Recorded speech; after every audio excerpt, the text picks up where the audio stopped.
Okay, here we go. This is the first video that's going to lead to the manifestation of the stories of the Belladonna Chronicles. Hi.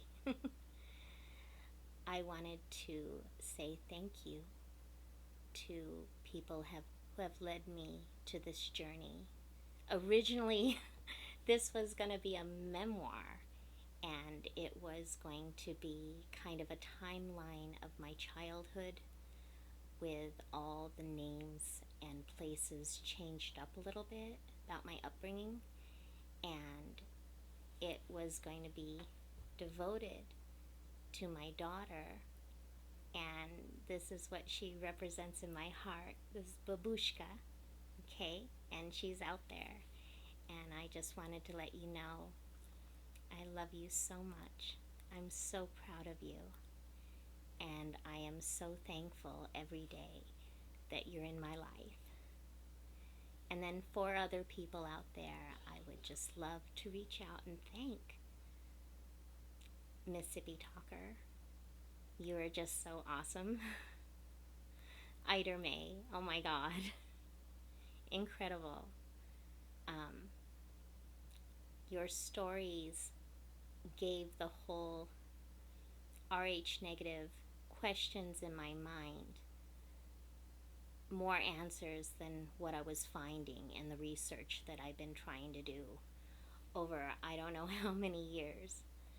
But it's so glad to reach out to you, ma'am. Howdy, ma'am.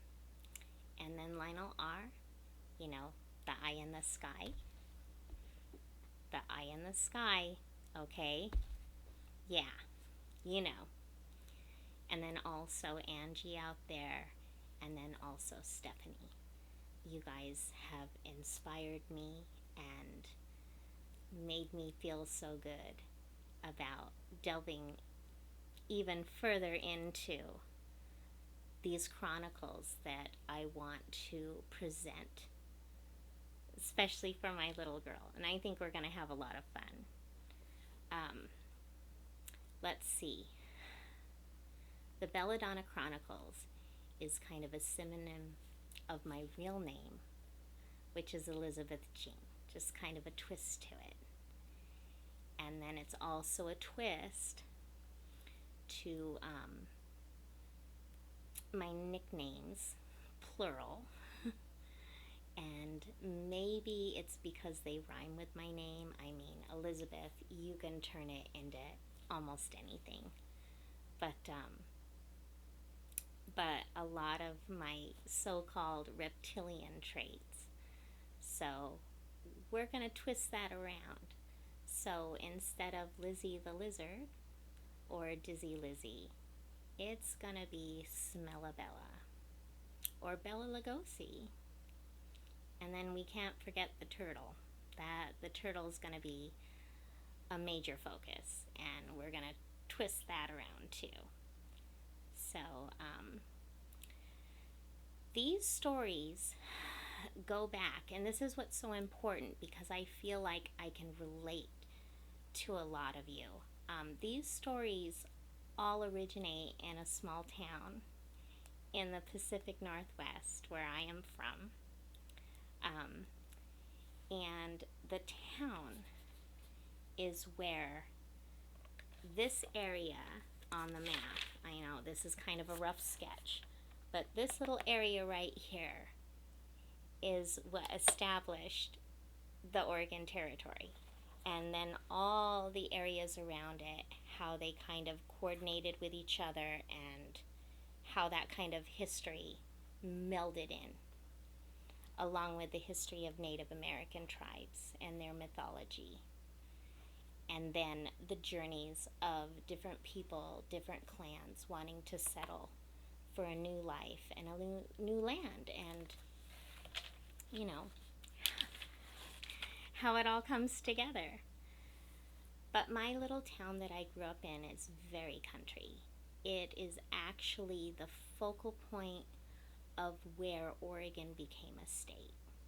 And it was a clash between the United States government and the English government and also the French government. And 8 miles from where I lived is where the vote took place. And then how that just made everything kind of change. And then people came more and more and settled in. My small town are some of the original settlers. It's very, very tiny, very country. When I was growing up there, it was a little bit over 300 people. We're all related over generation after generation after generation. We're all of Catholic clans from Europe mixed with various Native American tribes, give or take. So, let's see. There's also books written by relatives of my family that have since passed that my dad felt was really important. I grew up with all this stuff. The BD Chronicles is going to go deeper than these books. And it's going to manifest into another book that was really important to my dad. And he thought it would be important to me because it answered a lot of questions about my family. And my guess is this is probably where the Rh negative comes from, but I'm not sure. I just don't know. So on my mother's side of the family, her father is originally from Germany. We always thought that we came from Spain, from that side of the family. But really, in the genealogy, it was always a mystery. It was an unknown. And then since I did the DNA, I discovered exactly the whole scale, just all the possibilities of what it should be or could be. Who knows? But it doesn't matter, because to me, history is all about this. And we're all one. We're all related. So after doing all this research, I just kind of scrapped that. But to go back on the Rh negative, I didn't even know what it was. My mom told me I was O positive when I was little, and I didn't discover the Rh negative until I was pregnant with Babushka here back in 1991. They told me that it was a condition kind of like diabetes. You gotta take some special meds in order to have the baby, because the antibodies might fight the other antibodies of the child if the child's blood is positive. And I had a dream about her, and it was a really cool, wonky, weird dream. It was actually in the set of twins. So before I had an ultrasound taken, I actually thought I was pregnant with twins, which makes a lot of sense, because on my mom's side of the family, well, she's a twin, okay, Scorpio, okay, and then my grandfather's side of the family, who was my best childhood friend, his brothers, well, 2 of them were twins, and he's a Gemini. So we always talked about the magic of twins that run in the family going back to Germany. And then before that, who knows? So, in the dream, though, I gotta tell ya, it was incredible. She talked to me, and there were actually 2 babies, but one of them talked to me and said, "This is me, hello, I'm gonna be here in this life." And she was on top of me, and the other baby was more like a newborn, just quiet and cuddly and cradled in my left left arm here. So just, that's the one thing about the Rh negative. I always knew I was a little bit different, a little bit of a weirdo, and there were some traits about me that just I couldn't understand, and a lot of the family tended to just kind of bypass it. I was the baby of the family. The older children had to be, they had their thing, and there were certain situations that happened in the family where when it was my turn to kind of come forward and learn things and progress, other situations clashed and I was kind of set aside. But then I learned a lot of good things from other family mentors, friends of the family, who had a really great positive influence in my life. And I can't wait to bring them all about. It's just going to blow your mind. But going back on the Rh negative, there were just weird things about me that I just couldn't explain. I would get cold all the time, and I would faint a lot, especially when I was a little girl. It wasn't really paid much attention to. It wasn't seen as like a miracle in church. It happened a couple of times in church.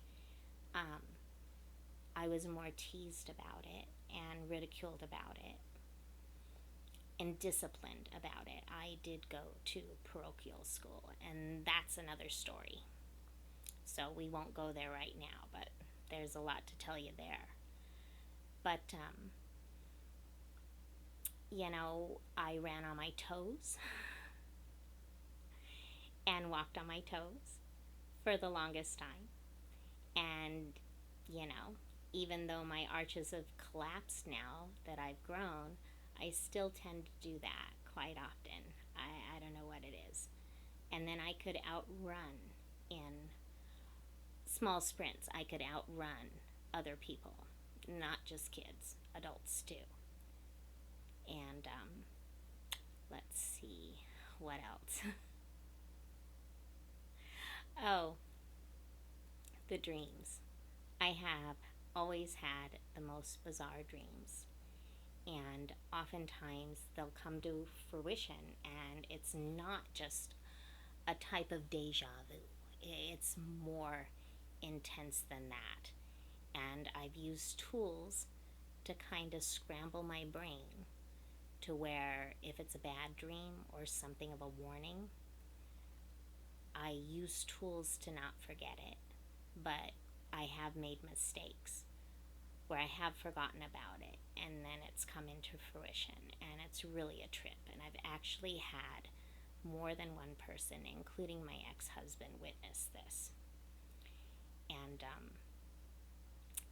so I hear about all the weird matrices and connections between people who are Rh negative. I've known 2 women in my life. Both have been since retired. One of them actually was a babysitter for my daughter when she was little. And one was a co-worker. I'm Rh negative A. These women were Rh negative O. The babysitter and I got along great, But the co-worker, her and I would kind of clash, and she would get really shocked when I would stand up to her. I'd kind of play the dumb Dora, just kind of the Gracie Allen in the group. And then I could turn around and stand on my own 2 feet. And eventually, we became really good friends, more than just co-workers. But in ending this first video, speaking of matrices, I want to address something special to Mississippi Talker. My mom's dad, Gemini, is my best friend. He knew how to focus into my brain. Now, he died when I was 9 years old, back in 1981. And that really had, I don't know, a negative effect for the rest of my adulthood. Because for me, he was more of a father than a grandfather. And Grandma called us two peas in a pod. We were inseparable. And I had a hard time reading too. I was really, really terribly dyslexic and had to go through dealing with bullying and all of that. And I was shy too at times, or I would act kind of freaky, like a freaky little tomboy. But he knew how to tune into my brain. And one of his ways of teaching me how to read, you're going to love this, he played the accordion. And, you know, he would play the accordion around the family dinner table after dinner when us kids would go and visit. But there were times when there was nobody around in the house and he'd be done taking care of his cows and his orchard. That was his little paradise after retiring from a full career in the military. He was a staff sergeant in the Army. That's another story. But he'd play little songs for me, either on the accordion or a cappella. So here's a gift for you, Mississippi. This is a deep prayer. And when I started listening to you, this song was going through my head. I'm going to sing it the way he taught me how to sing. Very vaudeville. You're going to laugh. M-I-S, S-I-S, S-I-P-P-I. It used to be so hard to spell. It used to make me cry. But since I've started studying, now it's just like pumpkin pie. M-I-S, S-I-S, S-I-P-P-I.